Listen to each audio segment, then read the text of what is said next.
Om Sairam. Welcome back to our channel sweet home Dwarkamai. అనంతకోటి బ్రహ్మాండ నాయక రాజాదిరాజయోగి రాజపరబ్రహ్మ శ్రీ సచ్చిదానంద సద్గురు సాయినాథ్ మహారాజ్ కి జై. ఇవాల్టి లీల వచ్చేసి మన ఛానల్లో ఒక భక్తురాలు రాశారు. తను పేరు మెన్షన్ చేయలేదు, జస్ట్ ఓం సాయిరామ్ అని పెట్టేసి మెయిల్ పెట్టారు. అదేంటో ఇప్పుడు తెలుసుకుందాము. 2 years అగో, అంటే కోవిడ్ తగ్గిపోయి మళ్ళీ కొంచెం డిసెంబర్ అవ్వగానే మళ్ళీ స్టార్ట్ అవుతుంది కదా, ఆ టైంలో అంట వీళ్ళు చాలా స్ట్రగుల్స్ ఫేస్ చేశారంట లైఫ్లో. అంటే 2 years దగ్గర చాలా కష్టపడ్డారంట. ఎందుకంటే వాళ్ళ హస్బెండ్ వాళ్ళది జాబ్ ప్రాజెక్ట్ కంప్లీట్ అయిపోవడానికి వచ్చిందంట ఆఫీస్లో. సో వేరేది చూసుకోవాలి అని చాలా టెన్షన్లో ఉన్నారు. ఎందుకంటే ఏవో ఈఎంఐస్ తీసుకున్నారు, అది పే చేయాలి కదా, శాలరీ ఆగిపోతే పే చేయడం కష్టం అవుతుంది కదా. సో దానికోసమని చాలా టెన్షన్ పడుతూ ఉన్నారు. ఇంకొకటి, ఈలోపే వాళ్ళ హస్బెండ్ కూడా సిక్ అయ్యారంట. ఎందుకు అంటే కోవిడ్ అటాక్ అయిందంట తనకి ఆ టైంలో. కాకపోతే వ్యాక్సిన్స్ ఆల్రెడీ వేసుకోవడం వల్ల పెద్దగా ఎఫెక్ట్ అవ్వలేదంట. కాకపోతే కొంచెం బెడ్ రెస్ట్ తీసుకోవాల్సి వచ్చిందంట అతనికి. సో వాళ్ళకి అసలు ఏమీ తోచని సిచ్యువేషన్లో ఉన్నారు. కంపెనీ చూస్తే అయిపోవడానికి వస్తుంది జాబ్ పరిస్థితి, ఎక్కువ రోజులు టైం కూడా లేదు. ఈ లోపల ఈయన సిక్ అవ్వడం అన్నమాట. అయితే ఈమె పారాయణం మొదలుపెట్టిందంట భార్య. బాబా మీద నమ్మకంతో, బాబాని చాలా నమ్ముతారంట భార్యాభర్తలు ఇద్దరు. అయితే భార్య ఏం చేసింది, ఇంకా నేను రోజు పారాయణం చేస్తాను, సాయిబాబా సచ్చరిత్ర చదువుతాను అని ఆ మనసులో అనుకొని రోజు చదవడం స్టార్ట్ చేసింది. ఒకరోజు చదువుతూ ఉండగా మధ్యలో కాసేపు మెడిటేట్ చేసిందంట. బాబా, ఏంటి బాబా మా పరిస్థితి ఇలా ఉంది, ఈ పరిస్థితుల్లోంచి ఎప్పుడు బయటపడతాము, మా హస్బెండ్ తొందరగా రికవర్ అవ్వాలి, తనకి మంచి జాబ్ రావాలి, మమ్మల్ని ఒక పొజిషన్లో పెట్టు బాబా, ఒకవేళ ఈ జాబ్ అయిపోయిన తర్వాత మా పరిస్థితి చాలా కష్టంగా ఉంటుంది, ఊహించుకుంటేనే భయంగా ఉంది తండ్రి, నీవే మమ్మల్ని కాపాడు తండ్రి అని అనుకుంటూ ఉన్న సమయంలో తనకి ఏదో విజన్ కనిపించిందంట.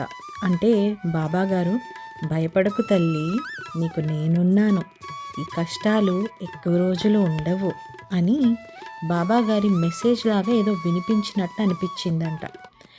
ఇక ఈ లోపల కళ్ళు తెరిచి బాబాకి దండం పెట్టుకొని చాలా సంతోషించారంట. బాబా, నాకు ఇంత చక్కటి విజన్ ఇచ్చారు మీరు మీ పారాయణం చేస్తున్న సమయంలో.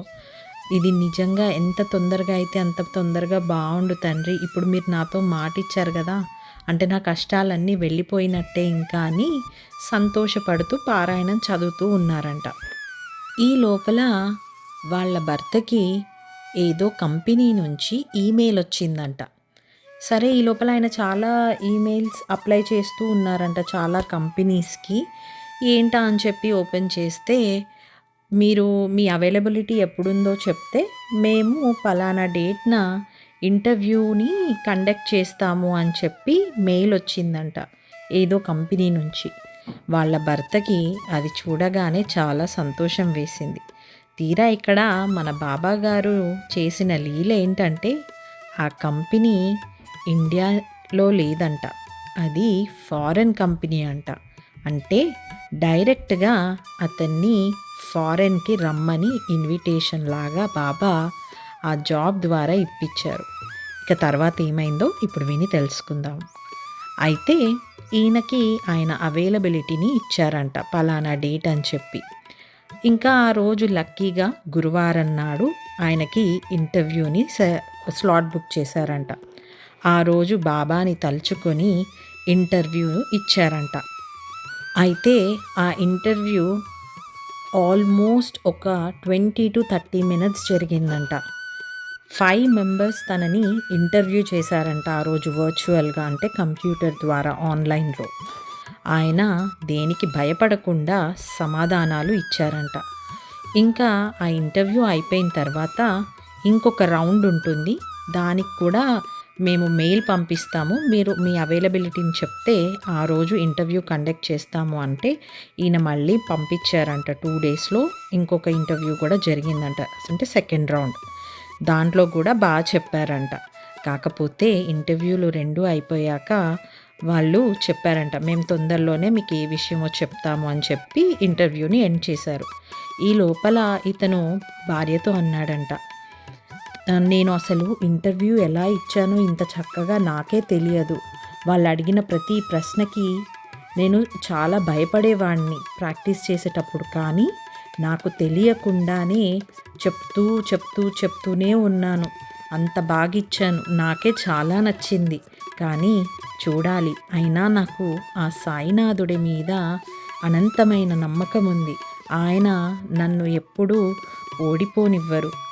ఇంకా రిజల్ట్స్ రానే వచ్చాయి. ఈ లోపల రిజల్ట్స్లో మీరు సెలెక్ట్ అయ్యారు అని చెప్పేసి వచ్చిందంట. సో చూశారు కదండి, బాబా గారు ఎంత చక్కటి లీలను ప్రదర్శించారు వీళ్ళ జీవితంలో. ఆ భార్య మాత్రము బాబా మీద నమ్మకాన్ని మాత్రము అస్సలు వదులుకోలేదు. ఎంత కష్టకాలంలో ఉన్నప్పటికీ కూడా బాబా గారి పారాయణం చేస్తూ, ఆయన పూజలు చేస్తూ, ఆయన్నే తలుచుకుంటూ నమ్మకంతో ఉన్నారు. మనకి బాబా గారు అదే నేర్పించారు కదా, శ్రద్ధ సబురి ఉంటే మన కష్టాలన్నీ తీరిపోతాయి.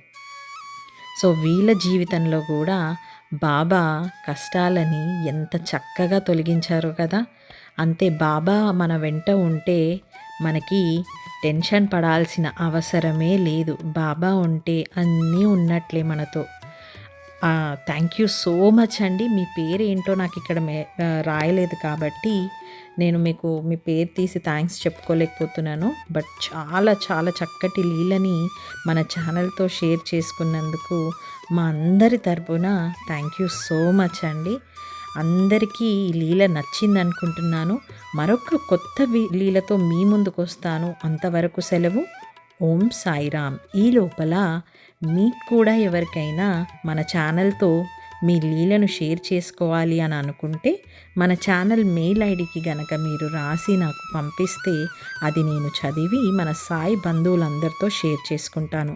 మన ఛానల్ మెయిల్ ఐడి వచ్చేసి manasaiBABA1@gmail.com. See you in the next video. Om Sai Ram.